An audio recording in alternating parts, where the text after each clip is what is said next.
અરે મહારાજ આ ધર્મગરનું મસ્તક લડી રહ્યું છે. અરે ભાઈ તું કોણ છે? અરે ભાઈ જાલંધર, હું તારો ભાઈ રાહુ છું. અરે ભાઈ રાહુ, તારું ધડ મસ્તક કેવી રીતે કપાયું? અરે ભાઈ જાલંધર, તો સાંભળો તને સર્વ હકીકત વાત કહી સંભળાવું. આપણા પિતા સમુદ્ર પાસે સૌ રત્ન હતા. તેને કાઢવા માટે દેવો દાનવ અને મેરુ પર્વતનો સર્વૈયો બનાવ્યો અને પછી તે વાસુકી નાગના નેત્રા બનાવ્યા. પછી તે સમુદ્ર મણિયા વળવા તેઓ દેવો આપણી સાથે કપડતો કર્યો. તેઓ બધા નાગના મોઢા તરફ રહ્યા અને તેના જેથી નાનો બધા કાળા બની ગયા. તો વળી સમુદ્ર રત્નો ગયા કાં? અરે આ ભાઈ આ સાંભળ તો ખરા, તને હું સર્વ હકીકત વાત કહી સંભળાવું. થોડાકમાં લક્ષ્મી અમૃત જેવા 14 રત્નો ભાગ્યા અને એ રત્નો પણ દેવાએ રાખ્યા. અરે ભાઈ બધું દેવો આપણા દુશ્મન થયા. અરે ભાઈ રાહુ, તારું મસ્તક કોને કાપ્યું? અરે આ ભાઈ સાંભળ તો ખરા, હું તને બધી જ વાત કરી સંભળાવું. અરે એક મોહિનીનો રૂપ લીધો. પછી મોહિનીના હાથમાં એક અમૃતનો બંબ મૂક્યો. એ મોહિનીએ એક દેવની હાર અને બીજી દાનવની હાર એમ બે હારો બનાવી. પછી તે દાનવની હારમાં પહેલા દેવની હારમાં અમૃત આવવાનું શરૂ કર્યું. તેથી હું છેટી ગયો કે અમૃત દાનવને મૂકશે જ નહીં. તેથી હું સંતાઈ ગયો દેવની હાથમાં અને પછી તે અમૃત પીધું તો ખરા, પણ સૂરજ ચંદ્ર સામે કાઢી. પછી તે દેવોએ મારું મસ્તક જુદું કર્યું. અરે ભાઈ એ દેવોને હું છોડનાર નથી. અરે ભાઈ તું આપણા દુશ્મનને જીતીને આવ્યો તો ખરો, ત્યાં સુધી તું ભરાય છે તે બરાબર જ નથી. અરે ભલે ભાઈ રાહુ. અરે ભાઈ ગુરુ ઝુકા સારી, આ ભાઈ રાહુની વાત સાચી છે. અરે જાલંધર, તને ખબર છે આ તારે કરું માણસનું ભોગવું તો છું, પણ માણસનું હાડકું મળે ને તો પણ એને હું સજીવન કરું છું. માટે તું ચિંતા કરતો નહીં, તારામાંથી એક પણ યોદ્ધ ઓછો નહીં થવા દઉં. અરે વાહ ગુરુદેવ વાહ. તો સામે સર્વમંત્રી યાદ કરીએ.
મારે દેવા સાથે યોગ કરવું છે, માટે આપણી પાસે હું રજા લેવા આવ્યો છું.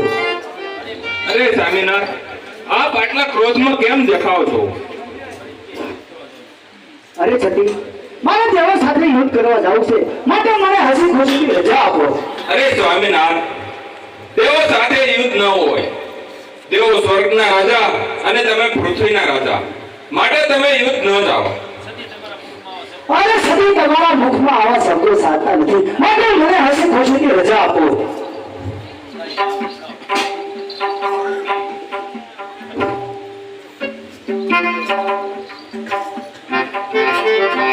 એ મેલો મેલો હઠીલી મારો હાથ રે યુદ્ધ મારે કરવું છે.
યુદ્ધ જવાની રજા આપો.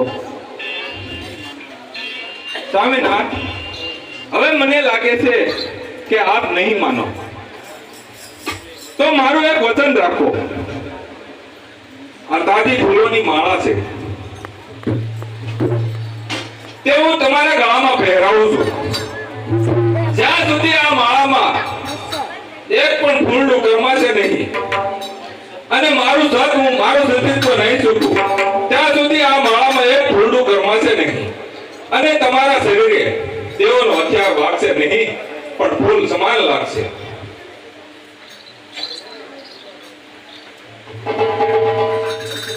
અરે મહારાજજી, આ ફૂલની માળા ક્યારે કરવા છે? આ સ્વામિનાથ, જ્યારે હું મારું સત્યત્વ ચૂકીશ ત્યારે આ માળા કરમાશે. મહારાજજી, જય તમારી આજ્ઞા. જ્યાં સુધી મારા આ ગ્રંથમાં માળા છે ત્યાં સુધી મારો કોઈ વાળ તો રાખો નહીં શકે. અરે સાંભળો રાજા ઇન્દ્ર, એના દિમાગમાં બહુ ભૂલ્યો છે તો ચાલ તેનું ઇન્દ્રાસન પડાવું અને ઇન્દ્રનો રાજ લૂટી લઉં.